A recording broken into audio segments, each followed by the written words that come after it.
Hello and welcome to Rice Ice YouTube channel. My name is Idukki and in today's video, we're going to discuss about this article. The article which surfaced into today's the Hindu newspaper, which is quite interesting. The article has the title of How Plurality and Democracy Go Hand in Hand. This was on the opinion page of today's the 29th of May's Hindu newspaper.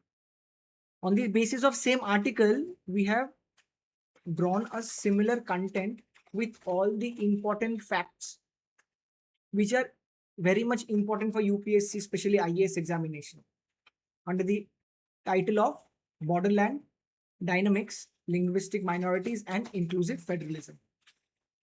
Before directly jumping into the content or the topic, let's first see if we read a article like this.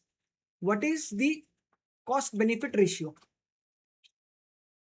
If a question is to come from this article, it might look like discuss the challenges faced by linguistic and cultural minorities residing in India's border region. How can cooperative federalism and inclusive governance help address their concern? 15 marks GS2 Polity. GS2 paper. I will make sure that all the important facts over the article, and if a question is asked on the same line like this model question, after this content you will be well equipped to answer that question or have a better clarity about this article. Okay, then without a further ado, let's get started. We're going to discuss the whole article under this format.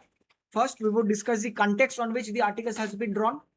Second, the key issues facing borderland communities, historical and political significance of that, government initiatives, and key issues because so we will also see a way forward and conclusion over it. Okay, done. Now let's get started. In the context, recently we have seen there were multiple state elections held. One of that was of Kerala. The article mostly talks about the southern countries, especially southern states, especially Kerala and Tamil Nadu. It uses two case studies from Tamil Nadu and Kerala, one from Kerala, one from Tamil Nadu. So the context is drawn on the same line. Election in the multicultural federal polity served as a crucial vehicle for the marginalized narratives and subaltern identities to find expression. A study of Kerala's border highlights how democracy thrives on plurality. We have seen that more the plurality, more the number of different identities in a society, the democracy thrives. Yet, it reveals how borderlands often remain policy blind spot. If I has to sum up the context in a easy language for you, it would be, in spite of the fact that we know that we know more there is plurality in the society, more feedback is coming and there is betterment of the society in terms of development. But whenever there is plurality, we see a differential growth.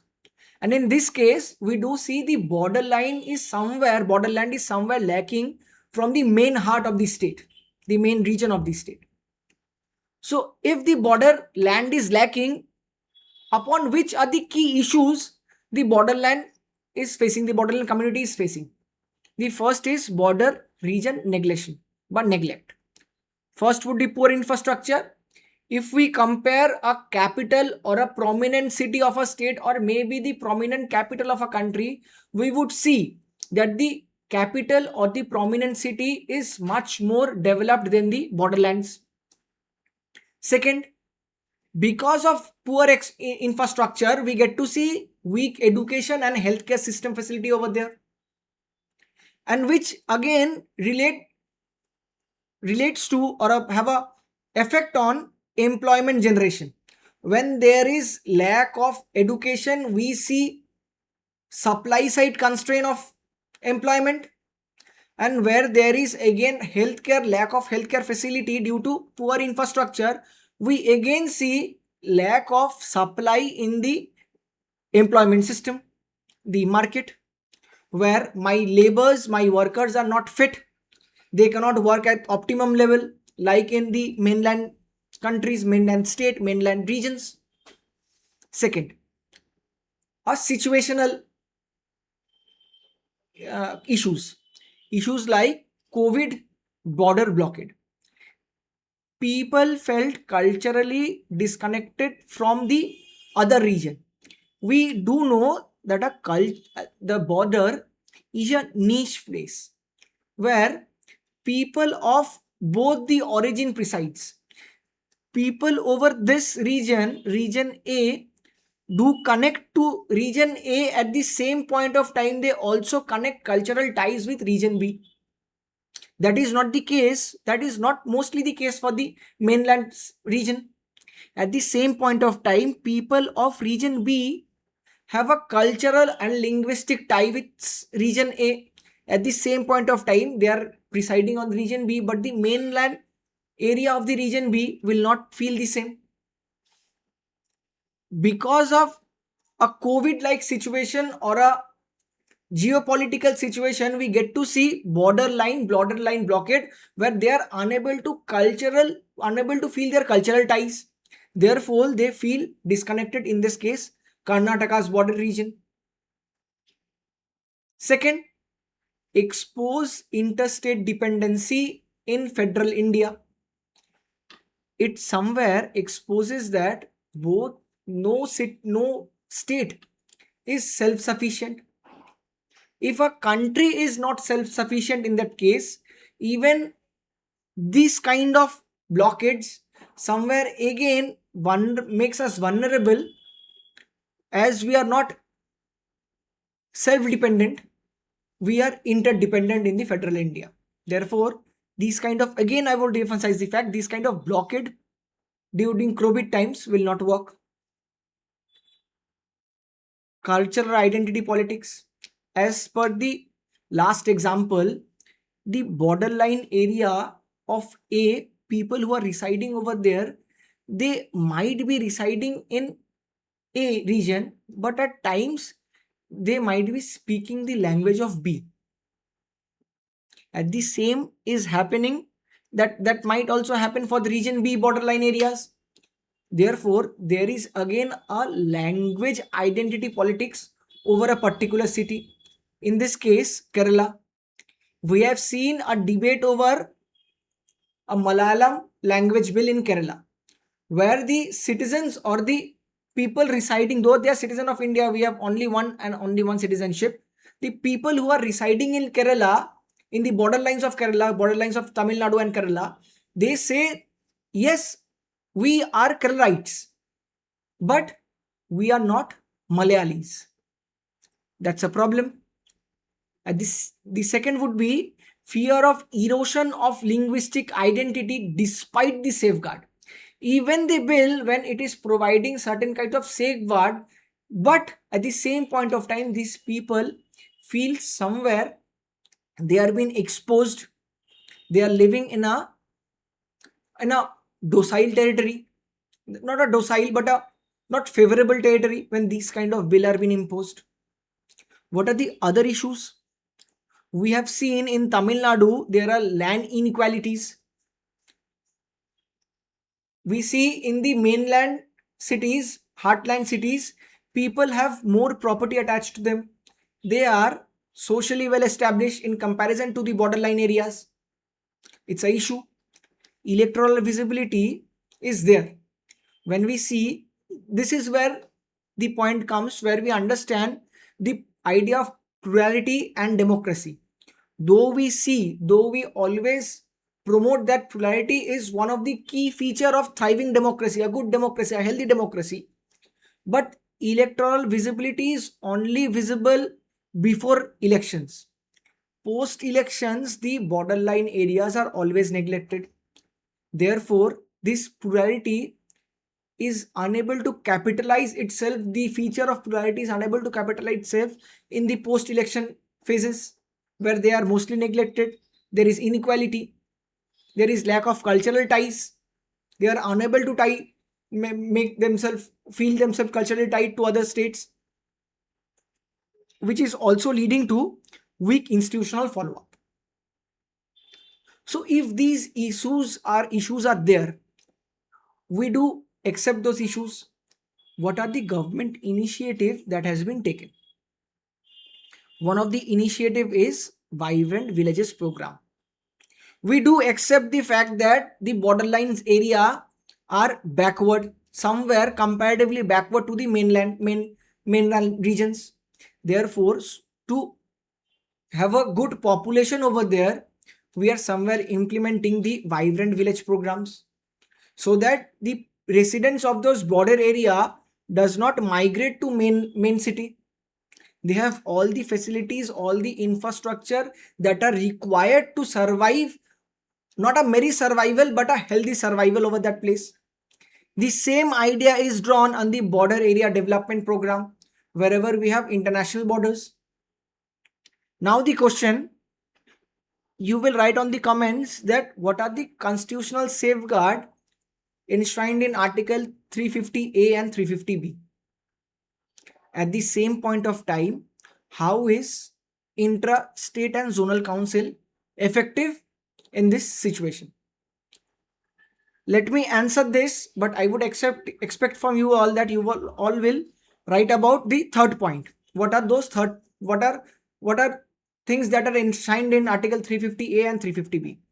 Under interstate zonal councils and zonal council, the constitution mandates and authorizes president and other responsible authorities to establish such committees where the dispute between interstate and that too even interzonal are always discussed under these councils, so that there is harmony within the country, like UN Forum internationally, WTO, and any other multinational forum where multiple nations come and discuss and have a dialogue about their problems. The same is the internal state and zonal councils for India. So before now jumping onto the way forward, let's see what are the constitutional provisions, so that we can better address the way forward. The first would be Article 29. How is Article 29 related?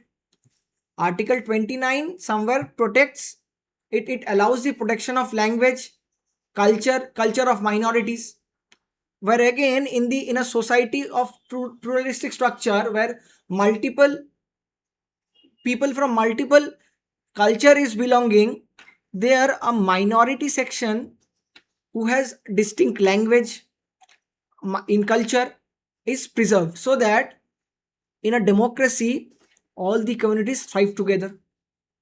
Same goes with Article 30, where they are allowed to establish minority education institutes to again promote their culture, their education, distinctive script. Now, Article 350 and 350B, as I was earlier speaking of, it safeguards the linguistic minorities. What is a linguistic minority?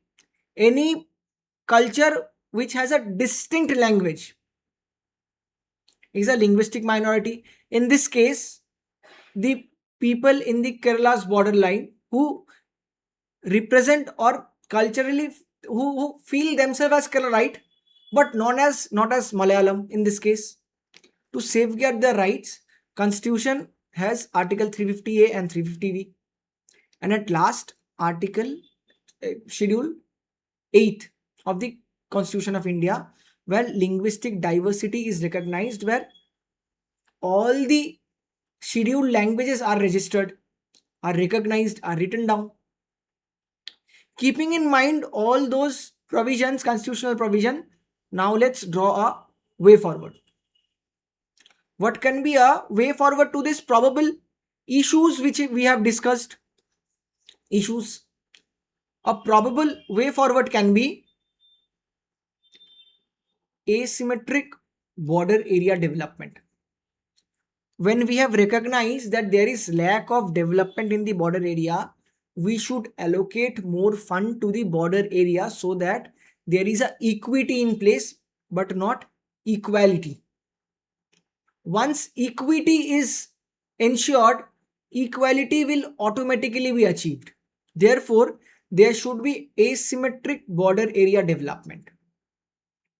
Strengthening interstate institutional ties so that again states like Tamil Nadu, Kerala-Karnataka have a better understanding between them and they are able to provide better solution to their subjects.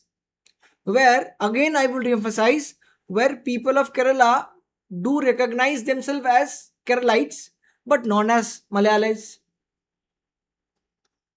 Robust linguistic safeguard to safeguard all those linguistic minority residing over the border areas. There should be a strengthening mechanism and a robust linguistic mechanism. There should be targeted land and economic reform so that again which we are speaking of, that there is a asymmetry of social or economic classes where a certain community of people have more asset than the others. Therefore, there should be a targeted land and economic reform place so that there is equal distribution of all the resources of the state. And at last, the policy of engagement should be sustained so that there is no further problem and there should be a culturally ensured tie with all over the regions of India. As we have seen earlier, all the states are interdependent with each other. Therefore, there should be a policy which is seen as a long term but at the same point of time is under cooperative federalism. Now, if we draw a conclusion, a well futuristic and a balanced conclusion for near future, a conclusion should be like this. A vibrant democracy does not erase differences but accommodates them. Again, the articles speak about the Manjeshwar, the northmost region of Kerala, where we see differences among people. But a vibrant democracy does not erase those differences but somewhere accommodates them. India's democratic strength lies in transforming plurality like in Manjeshwara, into participation through inclusion, federal sensitivity, and recognition of diverse identity. With this, I would conclude today's session and I would hope that after this session, you will be able to answer this mains question. The question is, discuss the challenges. I will speak once again. Discuss the challenges faced by linguistic and cultural minorities residing in India's border region. How can cooperative federalism and inclusive governance help address their concern?